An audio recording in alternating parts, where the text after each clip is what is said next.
in a quiet village just beyond the outskirts of Kyoto, where the river curled like a sleeping dragon and cherry blossoms floated on the wind like forgotten whispers.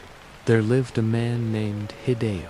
He was a calligrapher, not a famous one, not a master honored in courts or temples, just a quiet man with quiet habits and ink-stained fingers who carried a bamboo brush, like it was an extension of his breath.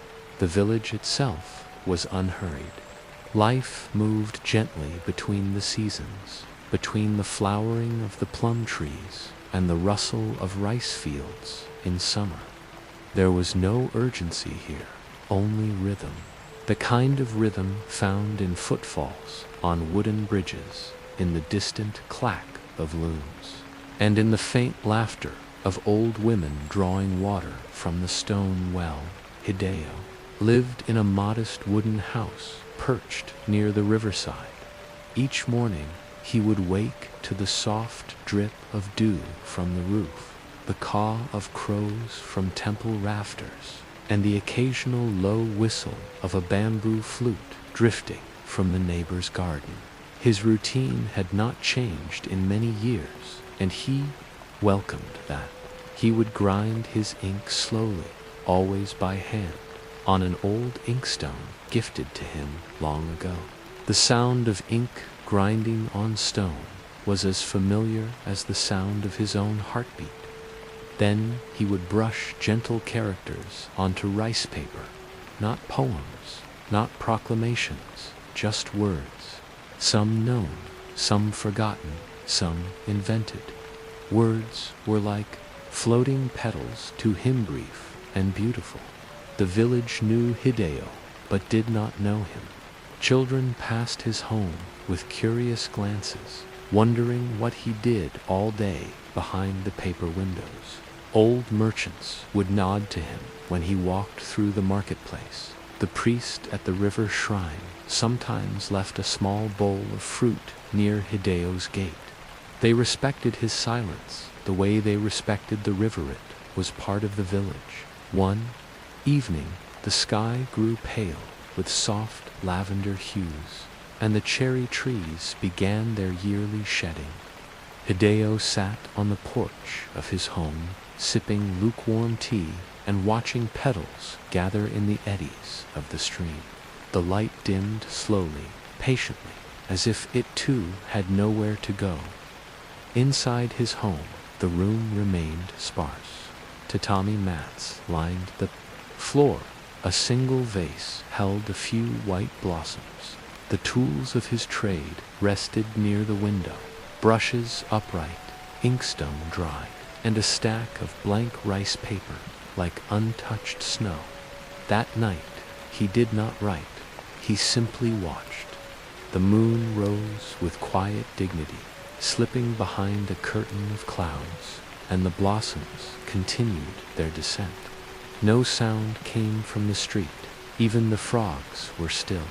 And so the night unfolded. Hideo lay back on his floor, mat, hands folded over his chest, listening to the silence. It was a silence not of emptiness, but of fullness. The kind of silence that gathers when there is nothing more to prove, nothing more to seek. His mind wandered 2 years long past, to his youth, when he had learned calligraphy under an old monk, who smoked plum leaves and told stories about ink spirits. He remembered his father's hands, always rough, always gentling the way his mother used to hum while sewing. These memories did not bring pain, only softness, a sense of floating. Outside, the wind stirred slightly. A paper lantern swayed on its hook by the door. Somewhere in the village, a shutter creaked open and closed. Time passed without tension. He thought about the meaning of silence, how his brush spoke more than his voice ever could, how each stroke carried a piece of his breath. In his work, there were no loud declarations, only the quiet unfolding of balance, line by line, breath by breath. Sometimes travelers from Kyoto would visit and ask him to write for them a name, a prayer, a wish. He never asked for coin, only a smile or silence.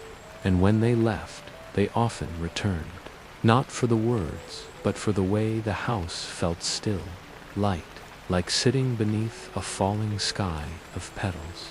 Hideo never married, not out of sadness, but because he married the rhythm of life itself. The river, the ink, the blossoms, the space between footsteps.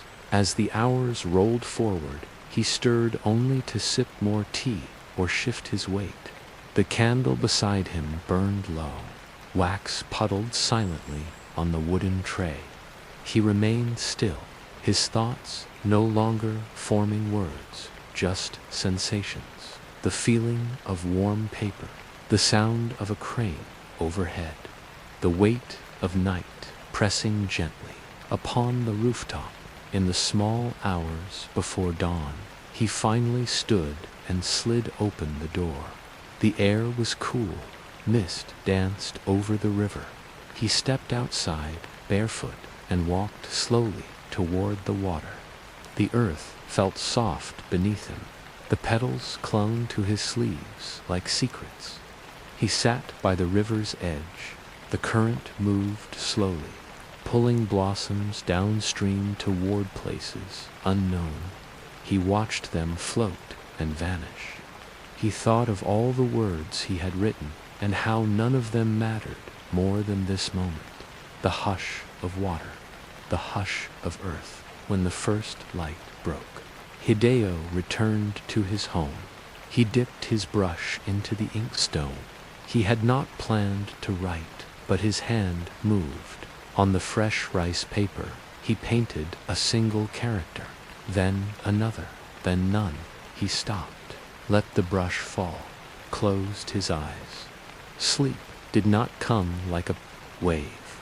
It came like the tide, pulling back, slow, invisible, certain dots in that silence beneath the blossoming trees. As the world began its waking, the calligrapher slept, and the blossoms fell.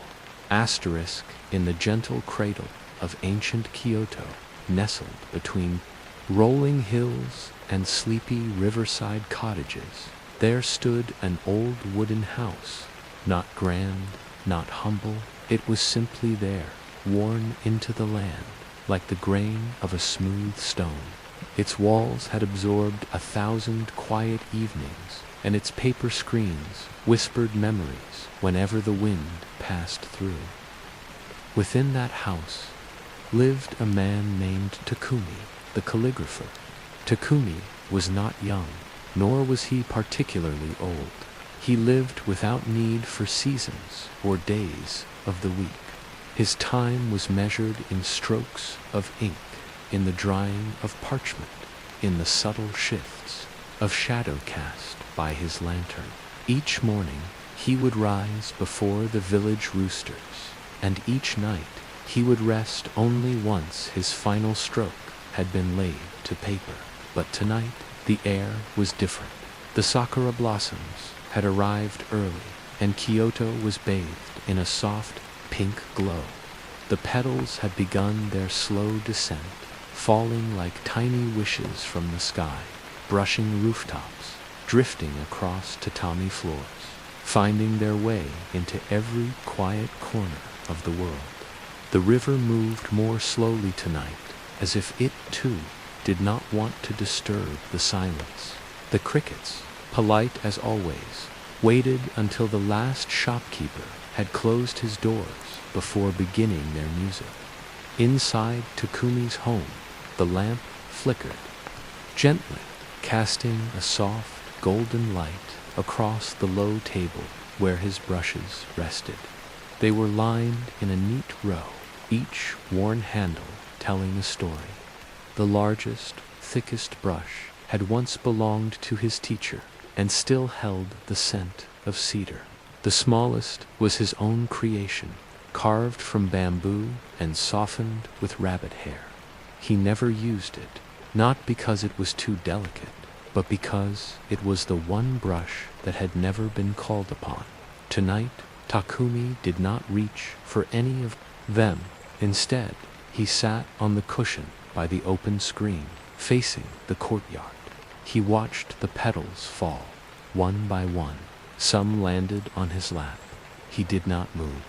Behind him, a pot of tea whispered quietly, as if steeping not just leaves, but time itself. The village beyond was mostly quiet now. The baker's shutters were drawn, the shrine bell had rung its last chime, and the koi in the nearby pond had settled into stillness beneath lily pads. The only movement was from the blossoms and the occasional breeze that slipped through Kyoto's alleys like a cat returning home. Takumi closed his eyes. He remembered his youth, not with longing, but with a kind of soft amusement. He had once believed the world could be explained through language, that everything had a name, and once named, it could be controlled. Love, loss, rain, silence. But calligraphy had taught him otherwise. There were some strokes that defied order, some characters, like emptiness or dream, that refused to settle into uniform lines. No matter how steady the hand or sharp the ink, they danced differently each time. Like tonight, the characters drifted through his mind like those falling petals, never landing the same way twice. Outside, the moon had begun to rise, a round, pale lantern in the sky. It reflected softly in the still water of the garden basin. The bamboo fountain clicked its familiar rhythm, a knock, a fill, a knock again. The steam rose in small spirals, kissing the cool night air. He watched it disappear, the way he often watched words vanish after writing them, not lost, just absorbed into something larger. His fingers traced the edge of the porcelain cup. It had a small crack, running like a river down one side. He had mended it years ago with gold in the kintsugi tradition.